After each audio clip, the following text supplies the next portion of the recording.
are tuned into the sounds of Urban X. So in more news, time out. I got to talk about this because it's been bothering me since I watched it.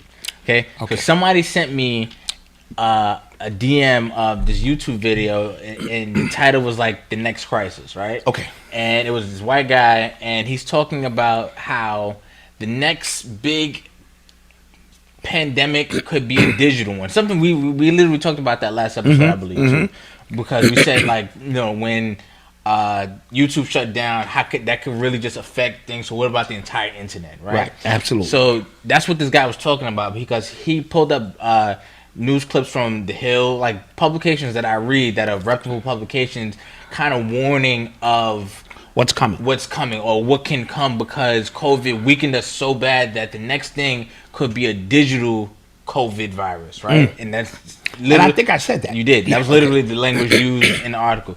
You every once in a while, I get a video or I see something like a conspiracy video or something like that, and every once in a while it'll bother me to my core, and that was something that really bothered me.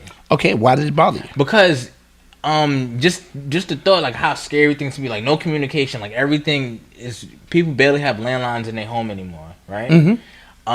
Internet, that's how we get our information. Like if Twitter goes down, we go to the internet to find out why Twitter went down. Absolutely. It's that crazy. Yes. Like it was an episode on South Park when the internet went down. They said, we can't even go to the internet to find out why the internet is down. Exactly.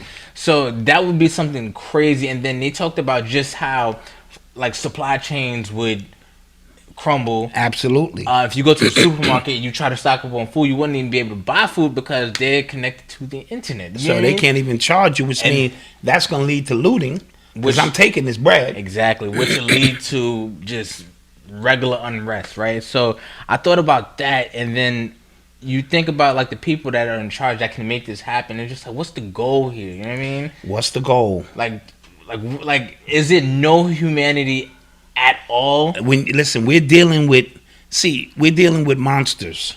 You know what I mean? I don't know what else to say. We're dealing with a level of monstery. I don't even know if that's a word, where there's no connection to the earth or humanity. They're trying to reduce the population. Go back to them stones that's been put up in Atlanta. I forget the name of them stones or what they're trying to reduce the population to, but this is always a war on melanin. That's all it is. Dr. Layla Africa, one of my favorite teachers, told me everything is a war on melanin.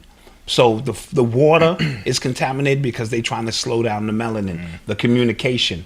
The food is contaminated again because the melanin, the vaccinations, right, is trying to shut off the God gene, all melanin. They're trying to block the sun because of the melanin. They even know digitally, once we online digitally, our melanin adjusts to that. You know what I mean? So this is why we're able to breathe life into something as obvious as this, as a news channel or something. That's all melanin based. So the only true war is the war against black people and the highly melanated black people of this planet. So, and everything they're doing, I didn't see the documentary, but you did say, whenever something of this magnitude happens, it's always planned. Yeah, it's always planned. He said when something changes the world in a way. Yeah, the Georgia Guidestones. Thank you. When something changes the world in a way, and as a result, we lose our liberties, that was the design.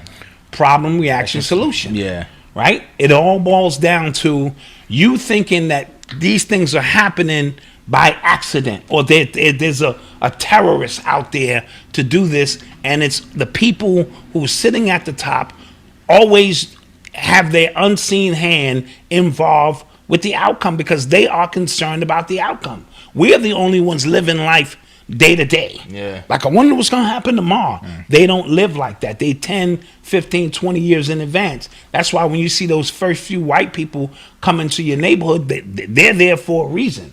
And they're the brave ones who they probably told, listen, you can live in these condos for free. We just need to get you in there so that we can accept the fact that they're there. 10 years later, they own the whole community. Yeah. And you sitting there wondering how the hell did that happen? Well, that's just the way it goes. So we have to begin to look ahead and just read the tea leaves.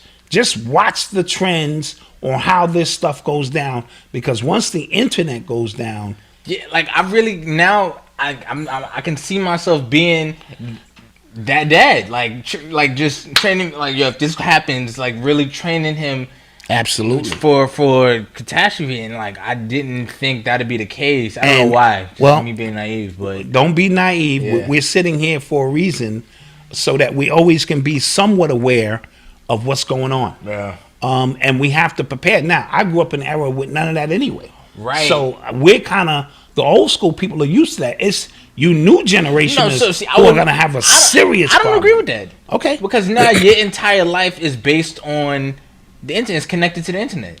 Yeah, but not really. I really don't like the shit I do now. No, So okay. I'm talking about I'm talking about TV, like like music. You know what I'm saying? You have Apple Music. That is the internet. You get what I mean? Like Yeah. you're scheduling for whatever, trying to go get food. Like all of that is connected to the internet. I don't like people, so I will find a way to survive. No, you no. See, that's No, just it's generational. No, serious business. I guess. No, serious. Me and my wife talk to each other. Yeah. I'm not talking about day to day. I'm talking about I know. I'm just life. busting. I'm Yeah, just busting man. now. Yeah. Shit, my life is connected to machines in more ways than one. I can't get a treatment if the machines are out. Let's just keep it a buck, right? So, take Malcolm out of my $200 will because I don't like his attitude. Take him out of the $200 will. All right, that's an extra $30 for you. Yeah, Take so him out. 2021, because you know we just did that interview last week with Eli from What Happened to Common Sense on cryptocurrency and how, you know, if they mess up with, you know, the dollar, the crypto, what happens if we can't even get to the crypto? You know what I mean? Like, No, facts.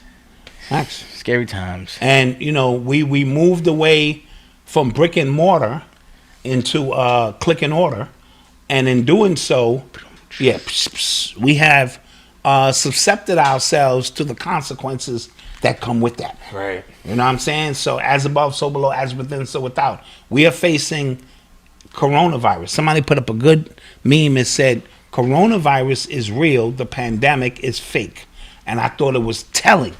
You know what I mean? So the coronavirus is real, the pandemic is the part of it that they're blowing wind on to bring about the results, because I saw some army generals. I posted Oh it. yeah, I'm talking about Operation Warp Speed, right? Operation Warp Speed, where he said the army is basically ready to vaccinate everybody in 24 hours. And I'm like, really? Like, how are they going to pull that off? Yeah. And how are our soldiers going to come in and enforce something deadly? Yeah, it's about trying to produce and deliver 300 million doses of a vaccine by January 2021. That's right there.